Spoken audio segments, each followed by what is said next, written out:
한국인에게는 천사도 존경할 만한 특성이 있습니다. 그들은 친절하고 총명하며 겸손합니다.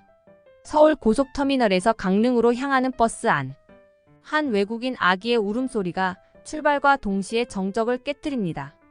엄마가 급하게 아기를 달래보지만 아기의 울음소리는 더 커져만 가는데요. 의기소침해진 그들은 힐끔힐끔 주변을 둘러보면서 승객들의 반응을 살핍니다. 그들이 일본 대중교통을 이용했을 때처럼 당장 내리라고 소리치지 않을까 걱정스러웠죠. 불행한 예측은 왜 항상 들어맞는 걸까요? 버스 기사님의 안내 방송과 함께 뒷자리에서 자꾸 누가 의자를 툭툭 건드리는데요. 한국어를 모르는 외국인 부부는 불안함께 함께 조심스럽게 뒤를 돌아봤습니다. 과연 이 외국인 부부는 버스에서 내리지 않고 무사히 강릉까지 갈 수 있을까요? 안녕하세요. 저는 현재 가족과 함께 한국에서 머무르고 있는 에드워드라고 합니다. 저는 주식 투자를 전업으로 하고 있고 와이프는 SNS 마케터라서 둘 다 재택근무를 하고 있습니다. 저희는 직업 특성상 노트북만 있으면 되기 때문에 자유롭게 세계를 여행하며 일하고 있었는데요. 그렇게 남부럽지 않게 살던 저희 부부에게도 아기가 생기면서 변화가 찾아왔고 와이프가 임신하고 난 후 잉글랜드로 돌아가 런던에서 출산을 준비했습니다. 그리고 딸이 태어나 생후 13개월이 되자 또다시 다른 곳으로 떠나자고 마음먹었습니다. 어차피 나중에 아이가 유치원에 들어가게 되면 장성해서 성인이 될 때까지는 잉글랜드에서 쭉 살아야 하는데 그럼 한동안 저희의 자유로운 삶도 포기해야 했습니다. 그 전에 가보지 못했던 다른 나라에서 살아보고 싶었습니다. 물론 부부 둘이 있을 때와 달리 나라를 정할 때 고려해야 할 것들이 늘어났습니다. 아기를 위해서는 위생 수준과 치안 수준, 의료 수준, 이 세 가지가 모두 괜찮으면서 인프라도 어느 정도 갖춰진 곳을 가야 했습니다. 그러면서도 저희가 가보지 못한 국가여야 했고요. 고민 끝에 선택한 나라는 일본이었습니다. 일본은 세계적으로 사람들이 예의 바르다고 정평이 나 있는 나라였고 선진국이라 기본적으로 웬만한 인프라는 다 갖추어져 있었습니다. 저희는 일본 규슈 지방의 구마모토 현이라는 도시에서 살게 되었습니다. 전통 문화와 역사적인 명소들이 잘 보존되어 있고 조용하고 평화로운 분위기의 도시였습니다.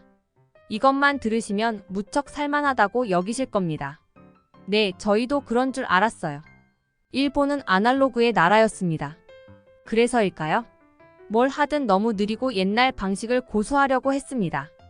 제가 사는 잉글랜드도 행정이나 택배 배송 등이 느린 나라인지라 자국민들조차 답답하다는 사람들이 많았지만 일본도 만만치 않더군요.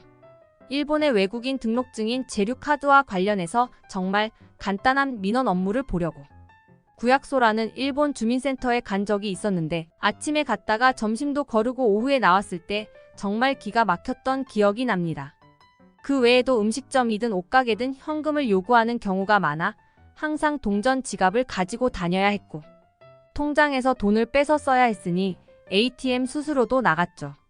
게다가 저희는 유럽 통화인 EUR로 소득을 얻는 사람이었기 때문에 환전도 자주 해야 해서 또 환전 수수료도 많이 나갔습니다. 뭔 놈의 수수료가 이렇게 비싼지 이해가 안 되더군요. 여기에 일본 문화 특유의 눈치를 자주 봐야 하는 점도 힘들었습니다. 일본은 쉽게 말해 사람들이 얌전하고 예의 바르다는 이미지가 있었는데 그 이미지 이면에는 민폐를 끼치면 안 된다는 사고방식이 강하게 자리 잡고 있었습니다. 문제는 이게 자기뿐 아니라 타인한테도 굉장히 깐깐하다는 겁니다. 예를 들자면 일본의 버스나 전철은 지나칠 정도로 조용합니다.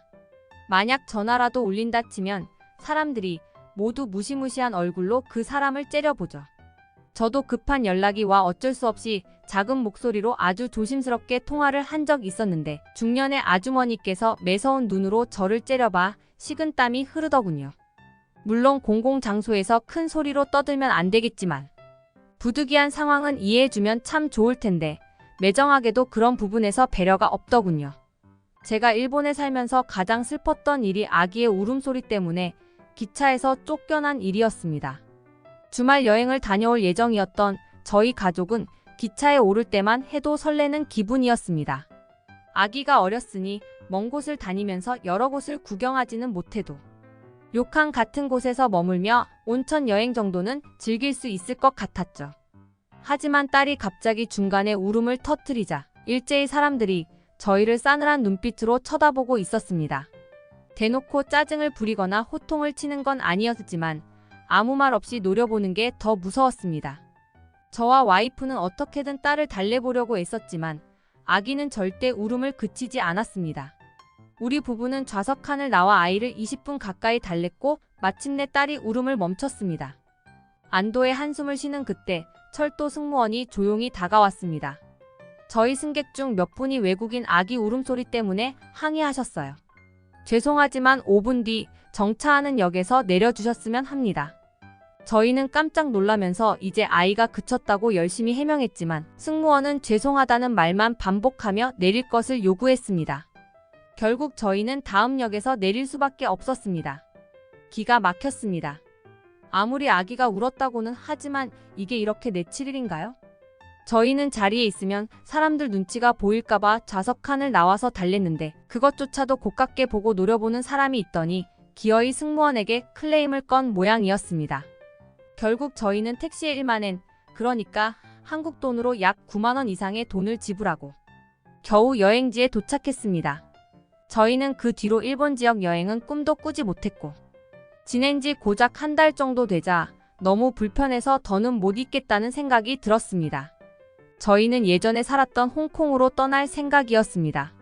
저희 부부가 결혼한 이후 처음으로 갔던 나라를 또 가게 되는 것이었는데 어쩔 수 없었던 것 같습니다. 의료시설, 인프라 등을 고려해서 가족이 함께 지내기에는 그나마 괜찮은 도시였으니까요. 홍콩으로 가기 전 저희는 한국에 들러 일주일간 관광을 하고 갈 생각이었습니다. 특히 한국 드라마를 좋아해 한국어 공부까지 했던 저희 와이프는 드디어 꿈꾸던 나라를 볼 수 있다는 생각에 무척 들떠 있었습니다. 저희 와이프가 이토록 한국을 좋아하면서도 거주지로 택하지 않았던 이유는 한국과 일본이 서로 옆이다 보니 나라 정서가 비슷하지 않을까라는 우려 때문이었습니다. 일본 기차를 탔을 때와 또 비슷한 일이 생길까 봐 무척 두려워했습니다. 그래서 그냥 여행지로서만 짧게 즐기기로 마음먹은 것이죠. 대한항공 인천행 비행기를 타려고 탑승 게이트에 서자 와이프가 맨날 일본어만 듣다가 한국말이 들리는 게 신기하다면서 설레했습니다. 아무래도 한국행 비행기이다 보니 승객의 대부분이 일본에서 고향으로 돌아가는 한국인인 듯 했습니다. 마침내 비행기에 탑승한 저희는 제발 이번에는 아기가 울지 않기를 바랐어요. 한국과 일본은 가까워서 고작 2시간만 비행할 뿐이었지만 밤 비행기였기 때문에 자는 승객들도 있었을 테니까요. 그러나 딸은 저희의 희망을 저버리고 비행기를 탄 지 20분 만에 바로 칭얼거리기 시작했습니다. 또다시 일본 기차에서 겪었던 악몽이 재현되는 것 같았죠. 아기의 칭얼거리는 소리는 갈수록 커지더니 결국 큰 소리로 울음을 터뜨리고 말았습니다. 주변을 살펴보니 화들짝 놀라 잠에 깨는 사람들, 대체 무슨 일인가 싶어 고개를 요리조리 돌리는 사람들이 속출했습니다. 점점 눈치가 보이기 시작한 저희는 아이에게 제발 그쳐달라고 애원하면서 달래는 수준에 이르렀습니다. 그리고 그때 중년의 한 남성이 벌떡 일어나 저희에게 걸어오기 시작했습니다. 저희 부부는 아기 울음소리 때문에 화가 난 거로 생각하고 겁을 먹은 눈빛으로 그를 쳐다봤습니다. 성큼성큼 걸어온 남자는 갑자기 손을 뻗었습니다. 우리를 때리려는 줄 알고 와이프와 아이를 보호하며 눈을 질끈 감았죠. 하지만 눈을 떠보니 남자는 두 팔로 아기를 포옹하고 싶다는 자세를 취하며 외국어로 말을 걸었습니다.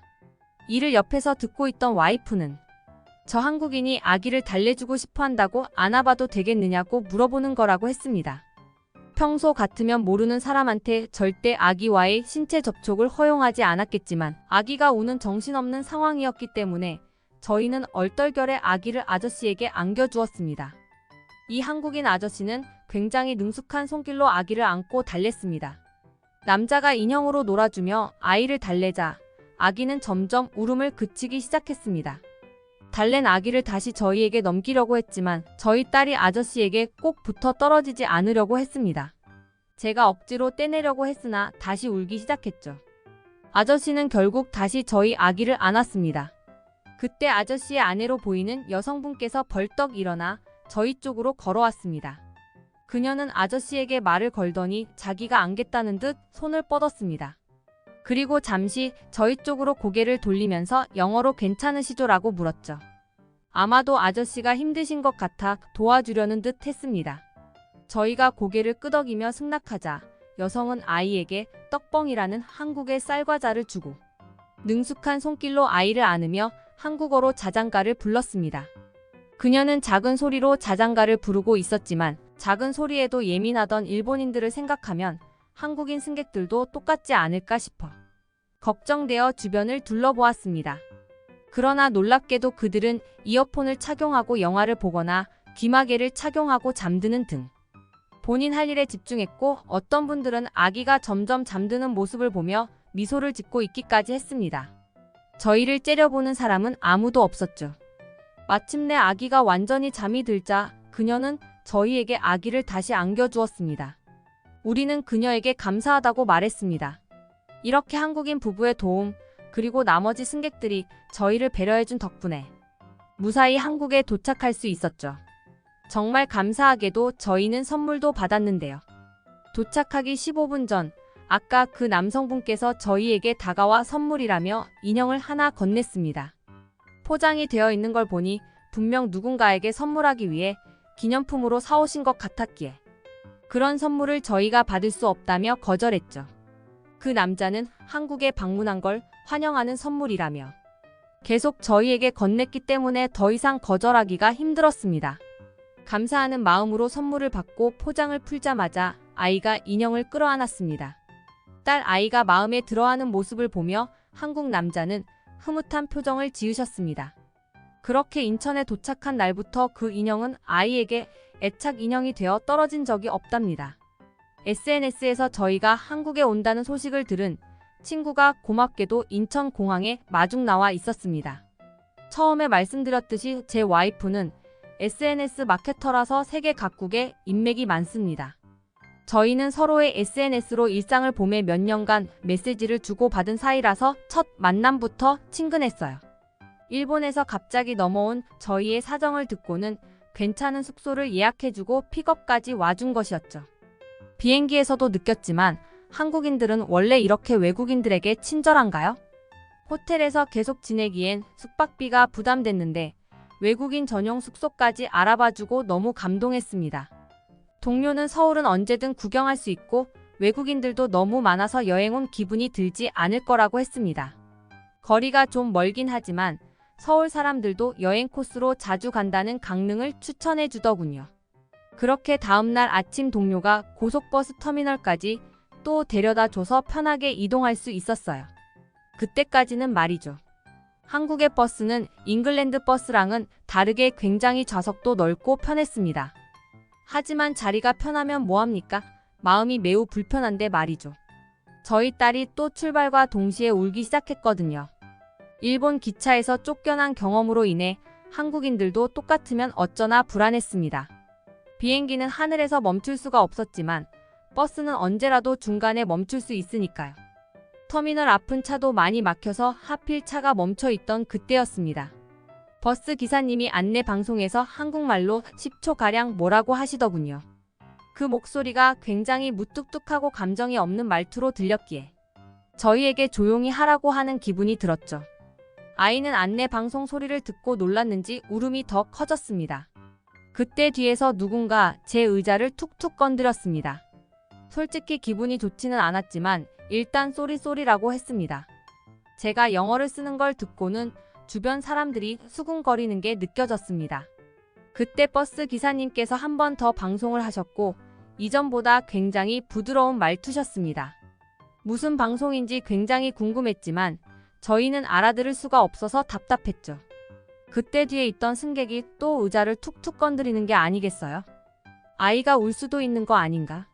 란 생각에 조금 짜증이 났던 저는 자리에서 일어나 뒤를 돌아봤습니다. 그랬더니 중학생 정도로 보이는 어린 여학생과 엄마가 앉아있는 게 아니겠어요. 그 여학생은 유창한 영어로 기사님이 방송해준 내용을 통역해줬습니다. 처음 방송은 목적지인 강릉까지 3시간 정도 걸릴 예정이고 안전하게 모시겠다는 안내였고, 두 번째 방송은 승객 여러분, 현재 저희 차에는 외국인 가족이 탑승하고 있습니다. 한국의 고속버스가 낯선지 아기 울음소리가 들리네요. 저희도 어릴 때 다 울면서 자라지 않았습니까?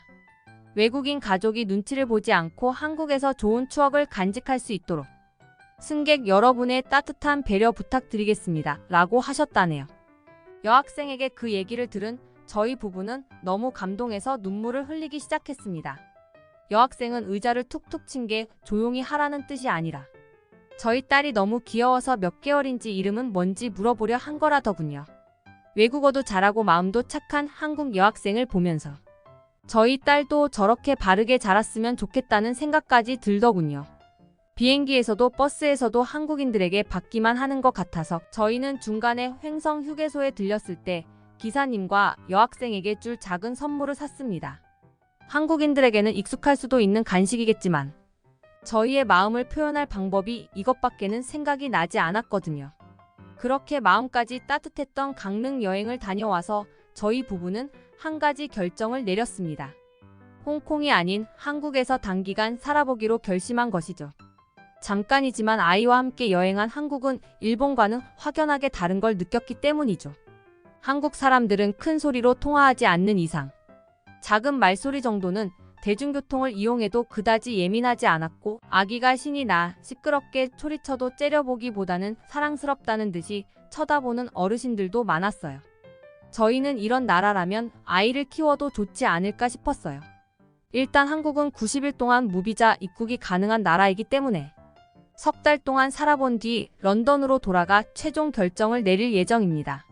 어차피 비자를 새로 발급받으려면 잉글랜드에 한 번은 돌아가야 했으니까요. 이 글을 쓰고 있는 지금까지 2달 정도 한국에서 생활해 봤는데 음식도 문화도 너무 만족하고 있어요. 아마도 큰 변수가 생기지 않는 이상 한국으로 다시 돌아오게 될 것 같네요. 일본과 한국의 문화 차이도 있겠지만 아이의 울음으로 눈치 주는 일본 사람들은 정말 너무하단 생각이 들면서 저희 가족에게 친절을 베풀어 주신 한국인들에게 다시 한번 감사하는 마음을 전하며 제 이야기를 마칠게요. 한국인을 좋게 평가해줘서 오히려 감사하다는 생각이 듭니다.